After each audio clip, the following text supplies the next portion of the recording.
What is up, Sexy Beast? Crazy Rabbit here, and today we're going to be comparing the original Black Ops 1 wave gun to the Black Ops 3 version and looking at both these weapons on round 50, so let's go ahead and get this shit started.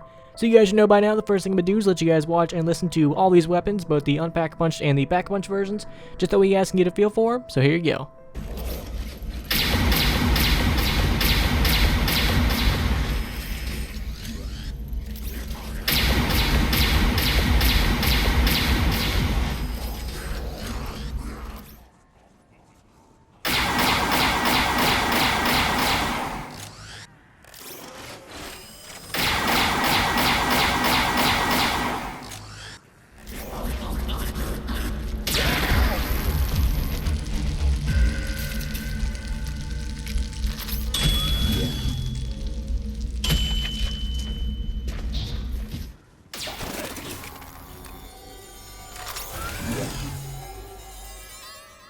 Ein Zombie-BBQ!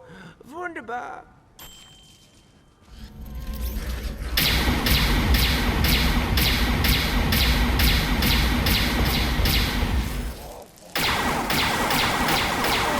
Beherrscht es!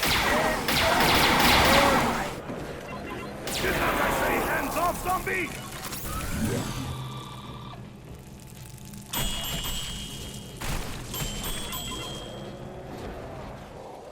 I play your games no more!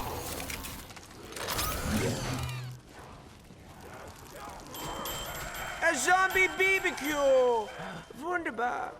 So when we actually do these comparisons, we're really not going to be talking about like which one is better because they are very similar. We're mainly just going to be pointing out the differences in looks, and animations, and everything else.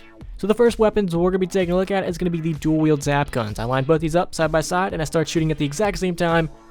There's going to be a lot of differences. The first difference I actually did notice was in the fire rate. So both these zap guns are semi-automatic, but I do feel like the Black Ops 1 version does have a set fire limit, meaning you can only fire it so fast. Doesn't matter how fast you pull the trigger, once you actually get to a certain speed, it won't fire any faster. And I noticed this because every now and then the gun would like hesitate and I would have to wait like a half second before I could actually shoot again, and that was very annoying, and then this footage actually did have to slow down how fast I was actually clicking that button. With the Black Ops 3 version, on the other hand, I feel like I could just fire it as fast as I wanted to. It doesn't really have a set fire limit. As fast as I pull that trigger is as fast as these things are actually going to shoot. And when it comes to the looks of both these weapons and animations, there's also going to be some differences. The Black Ops 1 version is definitely going to be a lot more colorful when it actually comes to the actual zap guns themselves, not like the shooting or anything. When it just comes to the left and right gun, they're going to be a lot more colorful and actually stand out a lot more than the Black Ops 3 version, which I feel like is just kind of more plain and toned down a little bit. And when it comes to the actual firing animations and everything else, the guns themselves are going to be the exact same. But when it comes to like the colors and the electricity and everything, that's where there is going to be some differences. So the Black Ops 1 zap guns, both guns fired the exact same, there really wasn't any difference, and the actual shot itself was very similar to the ray gun except for it was red instead of green. While the Black Ops 3 version, each gun does have a different color, which I really do like. I really do like that aspect. And also the shot itself is going to be very similar to the Black Ops 3 ray gun, except for it's kind of got some electricity going here and there. And one thing a lot of people might not know, because you probably really just never are sitting still when you actually use the zap guns, is that when you actually fire these zap guns, you actually get pushed back, and I feel like you get pushed back the same in both Black Ops 1 and Black Ops 3. At first, I thought Black Ops 1 pushed you back way further than the Black Ops 3 version, but after going back and looking at the footage, I was like, okay, you know what, they kind of push you back the same. And this is actually a trait that's in a lot of weapons like the ray guns and the Boomhilda.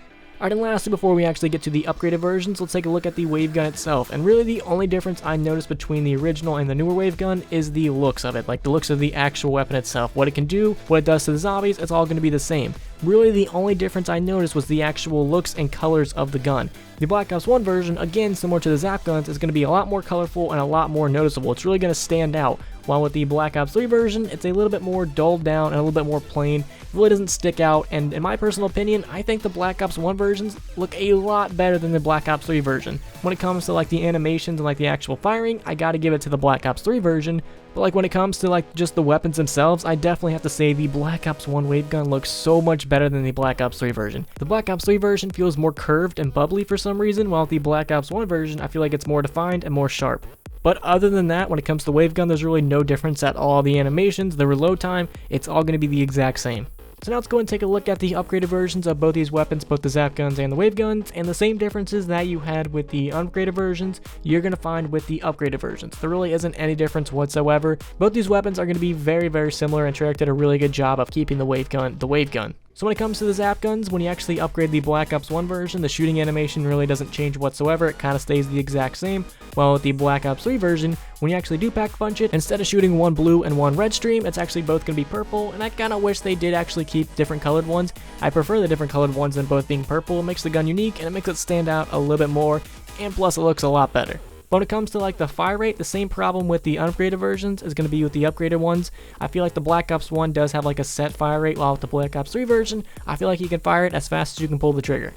And real quick, I just want to state before I actually do forget that the pack-a-punch skin on the Black Ops 1 version does not always look like this. This is actually a mod that I completely forgot to take off. It kind of does look like this. Instead of being purple, it's actually going to be red. That's really the only difference that you guys are seeing. Instead of being purple, the regular pack-a-punch skin is actually red.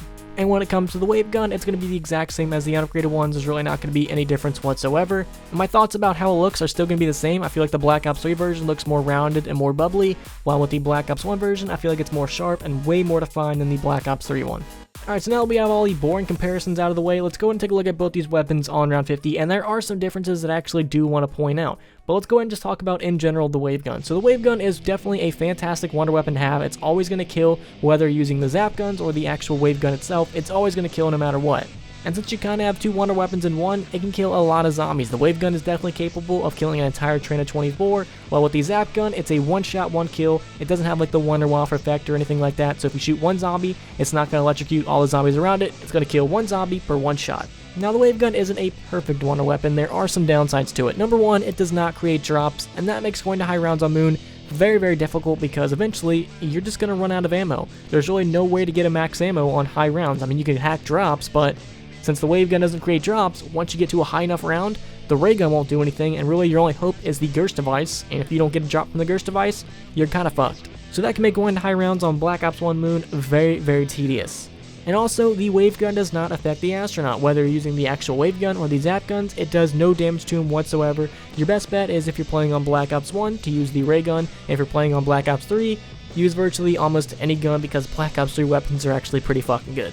But I would definitely probably recommend the Ray Gun Mark II once you actually start to get up to higher and higher rounds. So now let's go ahead and talk about the differences I actually did notice between the Black Ops 1 and the Black Ops 3 version. The main difference that I actually noticed was the area of effect. I felt like the Black Ops 3 version had a much wider area of effect than the Black Ops 1. The Black Ops 1, as soon as you shoot that wave gun, the area of effect is really, really narrow. So really you're only affecting the zombies that get directly shot with that wave gun, while with the Black Ops 3 version, I feel like as long as you shoot it, anything on your screen is going to get affected by it.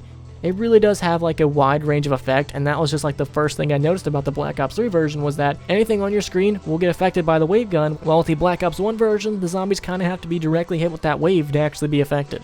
The only real other difference that I noticed is actually going to be with the zap guns. When you actually use them and shoot a zombie, the animation for Black Ops 3 is fucking badass. They basically kind of took the dead wire effect, while with the Black Ops 1 version, it's kind of just regular and plain, so I definitely have to give that effect to the Black Ops 3 one. And the last difference I did notice, kind of circles back to the wave gun, I should have said it earlier, is the overall range itself. I feel like the Black Ops 3 wave gun has a lot better range than the Black Ops 1 version. And I'm not talking about west and east, I'm talking north and south. The Black Ops 3 wave gun has some pretty decent range, while with the Black Ops 1 version, it does have a set range, and once it actually reaches that, it stops working. But putting all those little minor differences aside, these two weapons are nearly identical, and Treyarch did a really good job with bringing the original wave gun into Black Ops 3.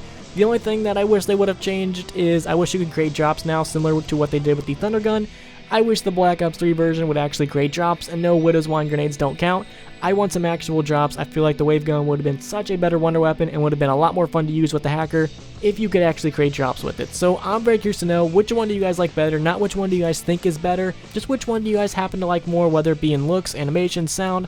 I want to know. Let me know in the comments. So if you guys could, please leave a like and subscribe if you haven't already. Peace.